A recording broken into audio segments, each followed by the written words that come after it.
Welcome back to CPAs After Hours. We've got another episode today. This one's titled, How to Build a Relationship with a CPA Without Getting Ignored. So this is where we talk about the parts of being a CPA that don't show up in textbooks or in CPE courses, the real dynamics, the conversations we have, and then sometimes the frustrating things that we deal with. We're not talking to taxpayers today. We're not talking to business owners. We're talking to other professionals. So if you're wanting to get on the radar of a good CPA, we're going to talk about how to make that happen. So Z, I wanted to start with a little cold open. How many emails do you think you got this week?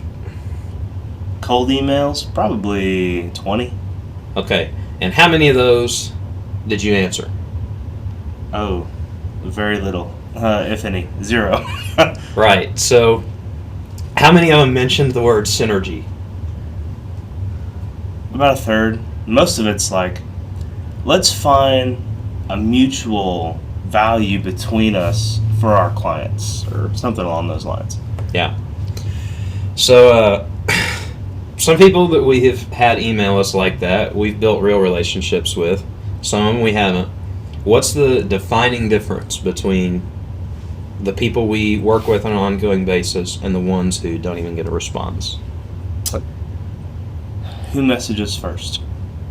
I mean, that's a real answer. The first person is typically the one you would go with. But on a secondary note, I don't respond to cold emails very well, but I do respond to some LinkedIn cold messages, partly because you can see it's red on LinkedIn, so it kind of makes me feel bad when I read a message and don't respond. But two, it's very easy to say no on LinkedIn, and I'm really good at saying no. Okay. So I thought we'd kind of pivot. We started out lighthearted. Obviously, people want to establish relationships with CPAs because they have clients who need them, or maybe they're looking themselves, or maybe they just want to build out a network. And that's okay, that's great. We want a network too.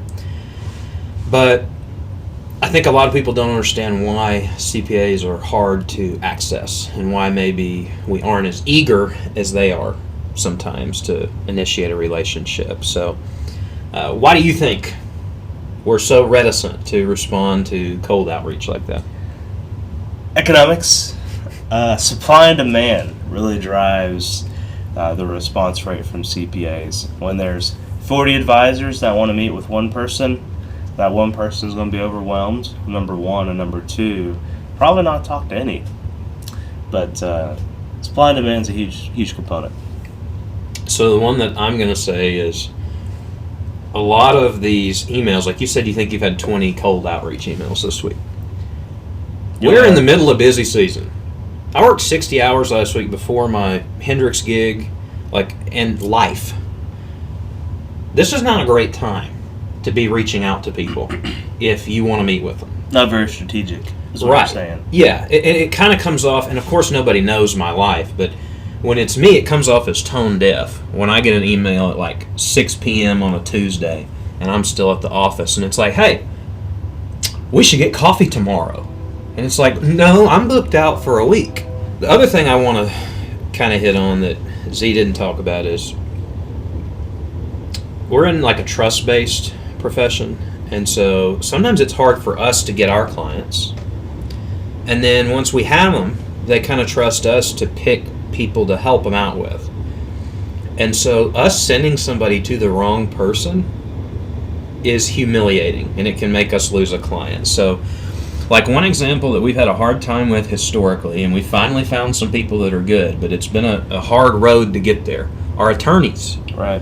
We found attorneys that we knew were sharp and we knew could do good work, but they're terrible at running their business. And so you send them over like a warm referral. Somebody says, I'm looking for an attorney now.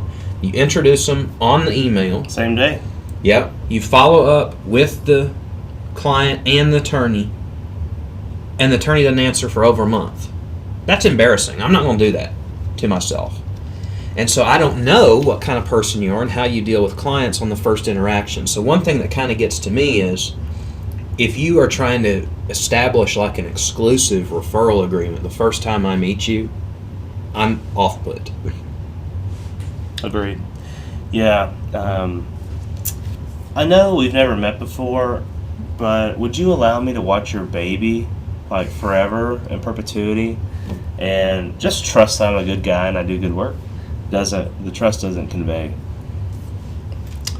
Okay, so we talked about some things we don't like. I drafted some mock emails that I think are representative of stuff we've gotten in the past. This segment's called Instant Disqualifiers. Does it talk about offshoring? We'll see. I think I've got 5. No offense to anybody out there, but if you're going to email me or LinkedIn message me about offshoring, I'm just not going to respond. I am going to read these emails to you, and then you're going to rate them on a scale of 1 to 10 how fast they get deleted. Okay, that's really good. So, email number 1. I say that. Come on. Oh, hellfire. Just a second while I'll pull up my emails that I drafted. Oh, they're Separate actually file. in Outlook. No.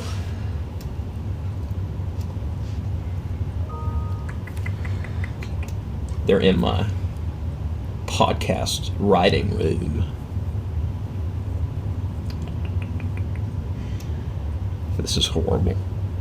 Julio's going to get his money's worth on this one. He got his money's worth like 4 weeks ago. Paid in advance. Okay, here's our first one. Sorry. You're good. Subject line. Quick 30-minute payroll demo this week? Question mark. Hi Z, I hope tax season's going well for you. I wanted to see if you had 30 minutes this Thursday or Friday for a quick demo of our payroll platform. We've helped dozens of CPA firms streamline compliance and increase advisory revenue. Our software automates payroll filings, integrates with all major accounting platforms, and offers revenue sharing. Let me know what works on your calendar and I'll send an invite. Did you copy and paste that from an email Titus got out of my inbox? No. Because I'm pretty sure I got one of those this week. How fast on a scale from 1 to 10? Probably like a 9. We don't really do payroll. Whatever payroll we do, we set people up on Gusto or refer it to a local payroll provider. So not really your demographic right here. Well, another thing I'm going to say on that one specifically is like, if you're one of those people, the likelihood of you changing the payroll software the firm is using is about 0, because then we've got to convince every client to switch, and that is just a conversation that is not going to be ROI positive for us or the client. The rev share, that extra 5%, is not worth it. Okay. Second email here. Subject: let's form an exclusive partnership. Mm-hmm. Hi Z, I've been following your firm's growth, and I think there's a strong opportunity for us to partner more intentionally. I specialize in wealth management for business owners, and I'm currently looking to align exclusively with one CPA firm in the area. I believe we could create a powerful cross-referral engine together. Would you be open to meeting next week to explore how we can formalize this relationship? The only thing you're missing in that email is, I'm looking for a CPA too. Yeah. That's also in there. I'm usually able to talk to these people for at least 10 minutes, but there's not gonna. I'll respond with, hey, we're not exclusive with anybody, because there's different people at different niches that serve different people, and we want to best serve each individual client. There's not a one best fit service provider for wealth management. So I'd probably just respond to that one. That's actually not getting deleted. Shocking, huh? That's crazy to me, because to me that one's kind of the more offensive one. Like if I were to receive that, only because it's almost like parasocial. Like I've been watching you and I want to trap you down, and you've never met me. You don't know me. But my first question is, hey, can I lock you down with my firm? And then also I'm going to say, because I've had a little experience in this realm, the likelihood that one advisor relationship can create something that is ROI positive for a CPA firm is extremely low. I mean, it'd have to be an ungodly number. Like I'm thinking like 20 clients in a year for it to make sense. Yeah. And so it's not their fault they don't know the economics of that, but it's a little bit different. Like you just don't make as much money on a CPA firm client as you do on an advising client. Okay, second or third email, sorry. Subject, exploring synergies. Hi Z. I work with several professional service firms in the area, and I'm always looking to build strategic relationships. I'd love to hop on a quick introductory call to explore how we might add value to each other's client base and discuss potential synergies. Do you have 20 or 30 minutes in the coming weeks? No. No, I do not. 1 to 10. That's probably pretty quick, too. That's probably an 8. What about it? They don't tell me what they do. That was mine. That's huge.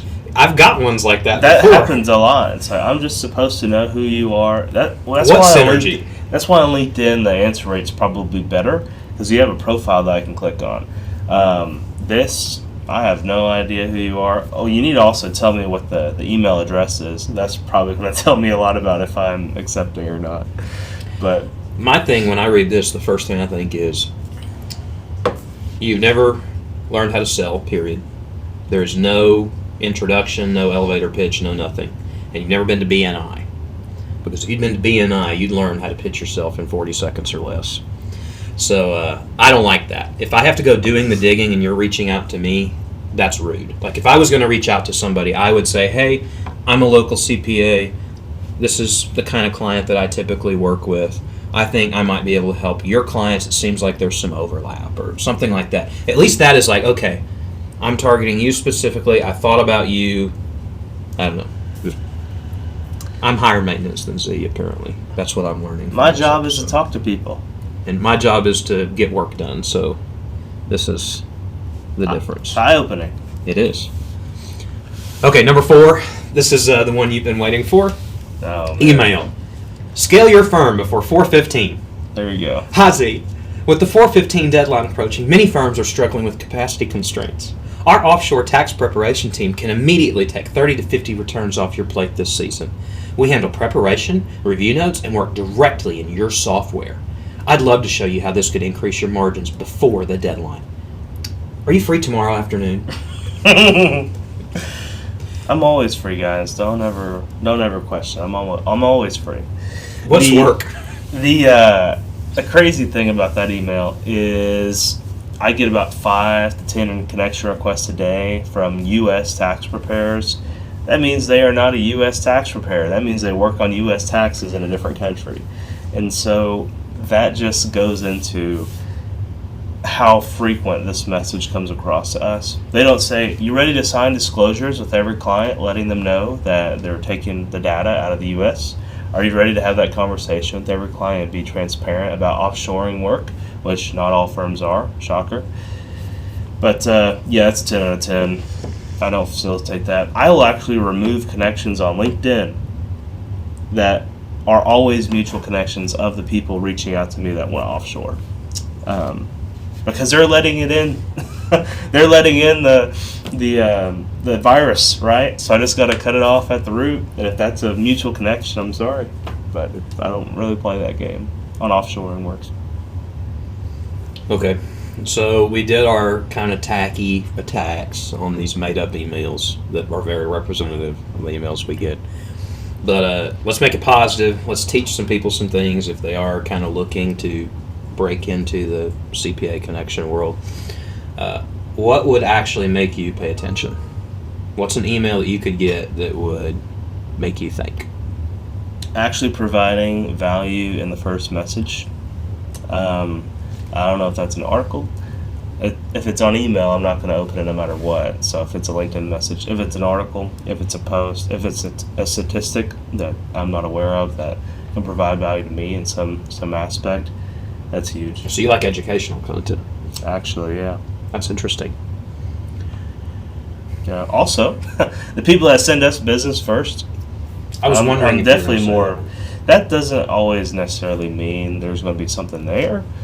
Depends on what client you send over. Sometimes they're from Hades territory. But no, I think providing value in that first message is super important, or even just letting me know what you do. I have a lot of people that reach out. Let me know what they do, and they reach out a couple months later, to where it's not a cold outreach. That seems to work on me anyway. I'm going to show my crazy here. If the first line says something like, hey, I know you're swamped. It's the middle of busy season. Get back to me when you can. I'm going to respond to that one, probably faster, because you led with some empathy there, and I really respect that. So that one's kind of a weird one, but for whatever reason, that makes a huge difference for me.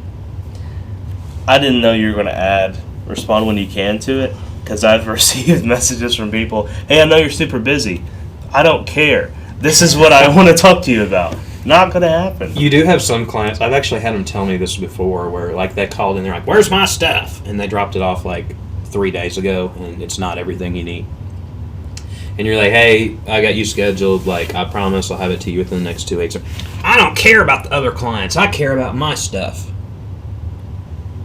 Like, sort of understand that, like, conceptually, but that is about the tackiest way to put that, and it does not make me eager to work on your stuff. Those are your old clients. Yeah, They're no I haven't longer, had that happen in a while. They're no longer with the firm, probably.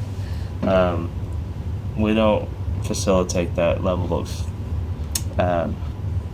It's been a while since I've had that happen to me, but it's happened more than once, and it happened really more when I worked for other firms, too. Oh, yeah. There's a lot of clients like that at other firms, for sure. Yeah. Someday I'll tell the story of my first and worst ever client consult. Not today. We're coming up. We got 2 minutes left on this one. So this one is called the partnership test. So if somebody wants to work with a CPA, here's a 5-question test. I'm going to read you the questions. I want you to grade each question on a scale of 1 to 10. How well did I write it? Yeah. Is it a good question to ask? Have I referred the CPA business first? 1 to 10.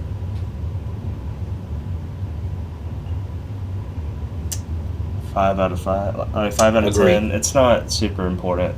A lot of people ask for finder fees and revenue share. We offer that to people because some people want it.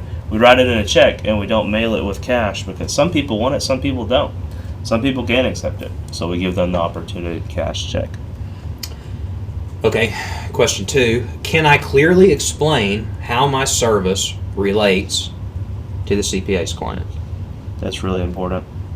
Okay, 9 out of 10. Do I understand their seasonal constraints? 8 out of 10. If you don't know us in our industry, then it's going to be really hard for us to want to work with you. I would go 7 on that one, just because like a lot of people don't know, and so like I don't ever hold that against somebody. But then like when I tell you like, oh yeah, we like make 70% of the income in the first quarter of the year, and so that means there's a lot of work that happens in a compressed timeline. And then if you continue to be like, it's April 12th and I need a 2-hour response time, now I know I'm dealing with somebody that's maybe nuts.